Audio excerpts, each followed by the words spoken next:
In this video, I will share 9 things you should never say to your children, and how setting certain boundaries can greatly benefit their growth and happiness. The last point will definitely surprise you, but before we begin, I want to share an important story with you to help you better understand the message of this video. Sarah, a 40-year-old mother, always believed that complete transparency was the key to keeping her family united. With 2 teenage children, she followed the rule: if nothing is hidden, then there will be no problems. But what happens when that transparency turns into a double-edged sword? Imagine an open book in front of you. Each page represents a part of your life. Sarah believed her children should know every page of that book, but she soon realized that some pages are better left closed. What family secret is about to turn Sarah's life upside down? Before we begin, if you find this video helpful, please subscribe to Stoic Rise Up and turn on the notification bell so you don't miss any of the latest videos. 1. The danger of oversharing, family finances. Imagine your bank account is like a pressure cooker. If you open it at the wrong time, boom, everything flies out. That's how Sarah felt when she accidentally shared information about her financial struggles with her children. Suddenly, the atmosphere in the household changed. The kids started worrying about things that shouldn't be their concern. Child psychologist Dr. Juan Perez explains that children lack the emotional tools to process complex financial information. Oversharing can cause unnecessary anxiety, and Sarah experienced this firsthand. But how do you talk about money with your children without revealing too much? It's like preparing a pot of soup. You need the right ingredients in the right proportions. Too much salt, or in this case, information, can ruin the dish. A study from the University of Cambridge revealed that children form their financial habits as early as age 7. Imagine that. At that age, I still thought money grew on trees. But seriously, this highlights the importance of teaching children about finances in an appropriate way. Sarah learned that instead of sharing specific numbers, it's better to teach concepts. We live within our means, instead of we can't afford that. We save for the future, instead of we are broke. It's like giving them a map without revealing all the obstacles along the way. The renowned Swiss psychologist Jean Piaget once said, "The principal goal of education is to create individuals capable of doing new things, not simply repeating what previous generations have done." Applied to finances, this means teaching our children to be smart with money, not to worry about our financial challenges. Sarah decided to host financial game nights at home. Monopoly had never been so educational. Through the game, her kids learned about budgeting, saving, and investing without bearing the emotional weight of the family's real financial struggles. But what happens when kids ask direct questions about family finances? Sarah learned to respond with questions like, "Why do you think that's important to know?" Or, "What do you think about our financial situation?"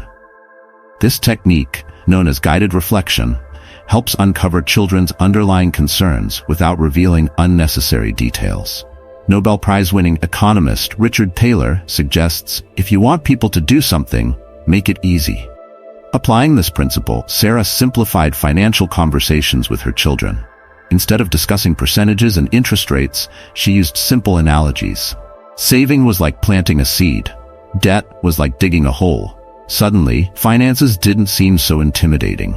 Remember, it's not about lying to our children, but protecting them from worries that aren't theirs to carry. As philosopher Khalil Gibran said, "Your children are not your children. They are the sons and daughters of life's longing for itself." Our role is to guide them, not to burden them with our problem. 2. Relationship conflicts, a taboo topic for children. There is a very fine line between being honest with your children and turning them into unpaid therapists. Where do you think that line lies? Imagine your home as a ship sailing through the ocean. The parents are the captains, and the children are the crew. What happens if the captains start arguing about the direction of the ship in front of the entire crew? Chaos, of course, and that's exactly what happened in Sarah's household. One evening, after a heated argument with her husband about work schedules, Sarah made the mistake of venting to her children. "Your father is never home," she said to them, seeking sympathy in her frustration. But she didn't realize that she had just opened an emotional Pandora's box. Dr. John Gottman, known for his research on marital relationships, warns that when parents involve their children in their conflicts, kids feel divided and anxious. Sarah learned this lesson the hard way. Her children began to show signs of stress, such as trouble sleeping and difficulties at school. So how can parents manage their conflicts without dragging the kids into them? It's like juggling with fire. It requires skill, practice, and above all, caution. Child psychologist Dr. Ross Campbell suggests that parents need to present a united front to their children, even when they disagree. Sarah decided to implement a closed-door rule in her home. Any serious discussions with her husband would take place in private, away from the curious ears of the kids. It's like having a boardroom at home, but without the coffee or cookies. But what happens when kids inevitably sense that something isn't right? This is where strategic honesty comes into play. Sarah learned to say things like, "Mom and Dad are having a disagreement, but we are working through it." It's like giving them a brief summary without all the complex details. Sarah also discovered the power of family happy hour. After resolving their disagreements in private, she and her husband would spend quality time with the kids. It's like dessert after a tough meal. Sweet, comforting, and it brings everyone together. But what happens when children ask direct questions about marital issues? Sarah learned to respond with reflective questions like, "Why do you think we're arguing?" Or "How does that make you feel?" This technique, known as active listening, helps to understand the children's concerns without revealing unnecessary details. The renowned pediatrician Dr. Benjamin Spock once said, "Children are excellent observers but poor interpreters."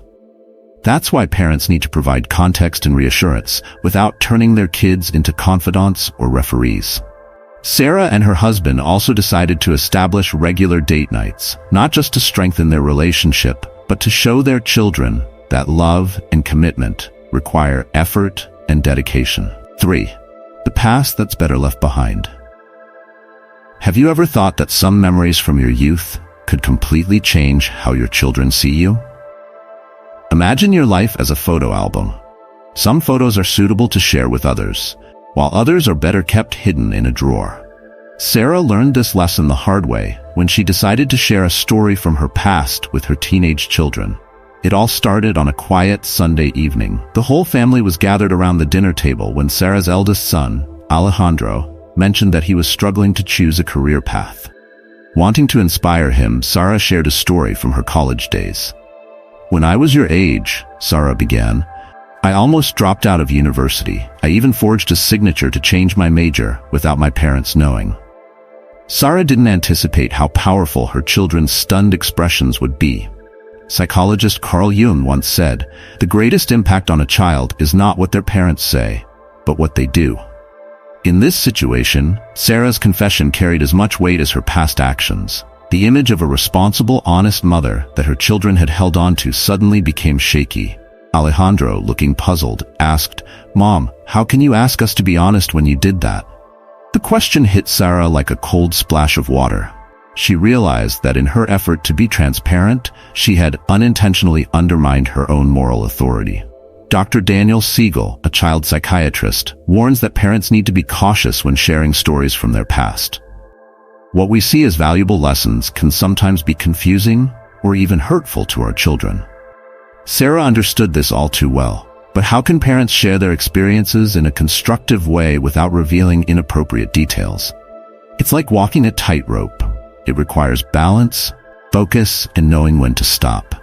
Sarah realized that the key was to emphasize the lessons she learned rather than delving into every detail. Instead of telling the whole story, she could simply say, "There were times in my life when I doubted my path, but I learned the value of perseverance and honesty." Philosopher George Santayana once said, "Those who cannot remember the past are condemned to repeat it." But in the context of family, perhaps the saying could be adjusted to, "Those who share their past wisely help their children build a better future." Sarah also discovered the value of editing her personal stories. Just as a film director cuts unnecessary scenes to preserve the essence of the movie, parents can share more suitable versions of their experiences. It's like preparing a gourmet dish. Care is needed in both preparation and presentation. 4. The dangerous comparisons. Talking about other children Some seeds will grow into beautiful flowers, while others will become weeds that hinder growth. Sarah had no idea that she was about to plant a seed that would grow in an unexpected direction in her son's emotional garden. It all started on a summer afternoon. Sarah was chatting with a friend while her children played in the yard. Her friend remarked, "Look at how well Marcos plays soccer." To be polite, Sarah replied, "Yes, he's very talented. I wish Alejandro had that same athletic ability." Sarah didn't realize that her 10-year-old son, Alejandro, had overheard her comment.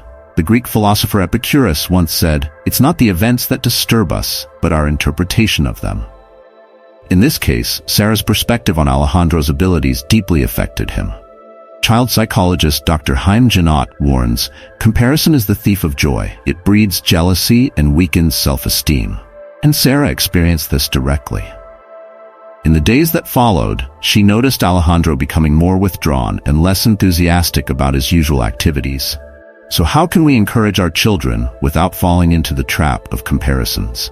It's like crossing a minefield. It requires caution, observation, and knowing when to step back. A study from Stanford University found that comparisons can negatively impact children's academic performance. Researchers discovered that students who were frequently compared to their peers showed higher levels of anxiety and poorer academic results.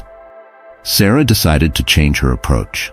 Instead of comparing Alejandro to other kids, she began comparing him to his past self. "Do you remember when you couldn't kick the ball without falling? Look how much you've improved now," she would often say. This method, known as internal comparison, helps children recognize their own progress without feeling pressured by external standards. Psychologist Albert Bandura once noted, "Those who believe in their ability to produce desired results are more likely to persevere when facing challenges." Sarah was helping Alejandro build self-confidence. But what happens when children inevitably compare themselves to others? This is where Carol Dweck's concept of a growth mindset comes into play. Sarah learned to say, "Marcos has spent a lot of time practicing. If you want to improve, we can practice together more." It's like giving her child a ladder instead of just pointing out the fruit hanging high on the tree. 5. The myth of parental perfection. One day, while preparing dinner, Sarah accidentally cut her hand with a knife. Although the injury wasn't serious, it was enough to make her blurt out a curse that could make anyone blush. Her kids, who were in the kitchen, stood frozen in shock. Mom cursed. Mom made a mistake. It was as if they had just discovered that even superheroes have weaknesses. Psychologist Dr. Brad Bushman noted, "Children need to see that their parents are human. This helps them develop more realistic expectations about themselves and others." Instead of apologizing repeatedly or pretending that nothing had happened, Sarah decided to turn this moment into a lesson. "Kids," she said, "Mom makes mistakes too, and that's okay. What matters is how we overcome those mistakes." This admission was like opening a window in a closed room. Suddenly, authenticity filled the relationship between Sarah and her children. They no longer felt the pressure to be perfect, because even their mom could make mistakes. Researcher and author Dr. Brené Brown once said, "Vulnerability is not about winning or losing. It's about having the courage to show up and be seen without knowing the outcome." Sarah demonstrated that courage, and the result was surprising. Her children began to open up about their own mistakes and worries. Alejandro admitted that he sometimes felt like he wasn't doing well in school. Her teenage daughter Sophia confessed that she feared not fitting in with her friends. Conversations that had once seemed impossible became a natural part of family life. But how do you show vulnerability without losing authority? It's like dancing the tango. It requires the perfect balance between strength and flexibility. Sarah learned to say things like, "I don't have all the answers, but we can figure it out together." This seemingly simple phrase conveyed humility and a willingness to learn without giving up her role as a guide. Child psychologist Dr. Chaim Janot once said, "Children are like corks bobbing on the sea of adult emotions. If parents pretend to be perfect, children feel like they're struggling to stay afloat in a stormy sea of unattainable expectations." Sarah also implemented growth moments in her family. Whenever she made a mistake, she would openly share it and discuss with her children how she could improve next time. It was like a feedback session at work, but with more hugs and fewer PowerPoint slides. So what happens when children question their parents' decisions? Sarah learned to respond honestly. Sometimes adults have doubts too, but we always try our best with what we know. This transparency, instead of weakening her authority, made it stronger. Her children saw her as an authentic leader, not an infallible and unreachable figure. 6. Family secrets. When to reveal and when to protect. It all began on a quiet Sunday afternoon while Sarah was cleaning out the attic. Amidst dusty boxes and memories long thought forgotten, she found an old yellowed letter. As she read the letter, her world seemed to turn upside down. It turned out that her grandfather, the man her entire family admired as a war hero, had actually been a deserter. Secrets can either protect or destroy. What matters is understanding their impact on the family structure. Sarah felt like she was walking a tightrope between truth and the responsibility to protect. Should she reveal this to her children? On one hand, she always valued honesty. On the other, wasn't it her duty to preserve the image of their great-grandfather and maintain her children's innocence? The philosopher Immanuel Kant argued that lying is morally wrong. But does this principle apply to family secrets? Sarah wasn't sure. She sought advice from her friend Sophia, a child psychologist. Children are more resilient than we think, Sophia said. Often, it's our own fear that stops us from being honest with them. Sarah remembered the words of writer Mitch Albom. Family secrets are like an invisible cancer. They grow when no one is paying attention. Was she letting this secret grow unchecked? After many sleepless nights, Sarah decided to share the truth with her children. But how could she do so without shattering their image of their great-grandfather? This is where communication skills became crucial. Sarah gathered her children and began. Do you remember the stories I've told you about your great-grandfather? Well, there's a part of his story that we didn't know until now. She explained that, like all human beings, her grandfather wasn't perfect. He had made difficult decisions during challenging times, and despite his mistakes, he remained an important part of their family history. Her children's reaction surprised her. Instead of disappointment, they responded with curiosity and empathy. Wow, Mom, he must have gone through a lot, Alejandro said. Do you think he regretted it? Dr. Dan Siegel, a child psychiatrist, observes that when we share complex family stories with our children, we provide them with tools to understand the complexities of human life. Sarah realized that revealing this secret didn't destroy her children's perception of their great-grandfather. Rather, it made his story richer. It gave her children the opportunity to reflect on themes like courage, fear, and forgiveness. But what about secrets that could genuinely cause harm?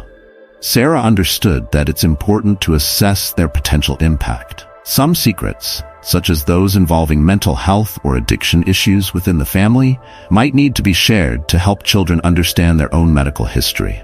Psychologist Carl Jung once said, "What you resist persists. What you accept transforms you." 7. Unexpressed expectations, a double-edged sword.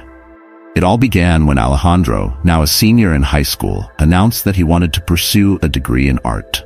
Sarah was taken aback, not because she didn't support his choice, but because she had always envisioned Alejandro following in her footsteps in the world of business. Psychologist Abraham Maslow, known for his hierarchy of needs, once said, "What a man can be, he must be." But what happens when a parent's must be doesn't align with a child's wants to be? Sarah realized that, unintentionally, she had been projecting her own expectations onto Alejandro. She never explicitly said that she wanted him to become a businessman, but her comments about the success of a business career and her enthusiasm whenever Alejandro showed mathematical skills had subtly planted seeds of expectation in him. Dr. Chaim Genaot once warned, "Parental expectations are like water for a plant. Too little and the plant withers. Too much and it drowns." Sarah wondered if she had been drowning Alejandro with unspoken expectations. So how can we guide our children without letting them feel burdened by our hopes? It's like walking a tightrope. It requires balance, focus, and most importantly, knowing when to step back. Sarah decided to have an honest conversation with Alejandro. She explained that while she never intended to pressure him, she realized that her unspoken hopes might have influenced him. "My dear," she said, "what matters most to me is your happiness, more than any career path you choose. This admission was like opening a window in a closed room. Instantly, the fresh air of honesty filled the relationship between Sarah and Alejandro. Alejandro confessed that he had considered studying business just to make his mother happy, even though his true passion had always been art. Philosopher Jean-Paul Sartre once said, "Man is condemned to be free." In the context of parenting, this means that children have the right to choose their own path. Sarah understood that her role wasn't to dictate that path, but to help Alejandro see all the options available to him. But how can we express our hopes without turning them into a burden? Sarah learned to use a method she called positive reflection. Instead of imposing her desires, she mirrored the passions and talents she saw in her son. "Alejandro, I love how you express your ideas through art. Have you thought about how you might develop that talent in the future?" Psychologist Carl Rogers, the founder of person-centered therapy, believed that every person has the potential to grow towards maturity. The role of parents is not to direct, but to facilitate that natural growth process. Sarah also started holding dream conversations. Once a month, she would sit down with her children to discuss their aspirations without judgment or guidance. These sessions became a safe space where her kids could explore their ambitions without feeling the weight of their mother's expectation. 8. The taboo of sibling preferences. As Sarah adjusted her parenting approach with newfound confidence, she had no idea she was about to face one of the greatest taboos of parenthood. What if I told you that your words have the power to create invisible boundaries between your children? Sarah was about to experience this bitter truth in the most unexpected way. Imagine that a parent's love is like a cake. In theory, there should be enough for everyone, right? But what happens when, unintentionally, we start dividing the pieces unequally? This is the tricky issue of parental favoritism, a challenge that has existed for generations. It all started on an ordinary Sunday afternoon. Sarah was preparing dinner in the kitchen, while her two children, Alejandro and Sofia, were working on their homework at the table. Without much thought, Sarah blurted out, "Alejandro, I wish you could be as organized as your sister. Look how neat her notebooks are." The silence that followed her words was heavy. Alejandro lowered his head, clearly hurt, while Sofia sat awkwardly, uncomfortable with the comparison. Sarah, realizing her mistake too late, tried to make amends, but the damage was already done. A study from the University of California found that parental favoritism, whether subtle or unintentional, can have lasting effects on a child's self-esteem and relationships with their siblings. Researchers discovered that children who perceive favoritism towards a sibling are more likely to experience behavioral problems and face challenges in their future relationships. So, how can we avoid falling into the trap of favoritism when, honestly, it can be difficult not to notice the differences between our children? It's like trying not to think of a pink elephant. The more you try, the more it appears in your mind. Dr. Daniel Siegel, a child psychiatrist, suggests an approach called conscious parenting. Instead of denying preferences or differences, we should acknowledge them internally and then choose how to respond mindfully. Parenting isn't about being perfect, Siegel says. It's about recognizing and correcting our mistakes. Sarah decided to adopt this strategy. She gathered her children and said, "I was wrong to compare you with each other. Each of you has your own unique value. I'm sorry if I ever made you feel less important." This conversation opened the door to a deeper dialogue. Alejandro admitted that he sometimes felt less valued, while Sofia confessed that she felt pressured to always be the organized one. Sarah realized that her comments, even with good intentions, had unintentionally fostered insecurities in her children. Greek philosopher Plato once said, "You can discover more about a person in an hour of play than in a year of conversation." Inspired by this idea, Sarah began organizing family game nights where each child could shine in their own way. Alejandro excelled with his strategic thinking in board games. 9. The power of wise silence. Sarah had learned to navigate the challenges of motherhood, but what she was about to discover would make all her previous lessons seem like mere ripples on the shore. Are you ready to explore the power of silence? Imagine that your words are like stones thrown into a calm pond.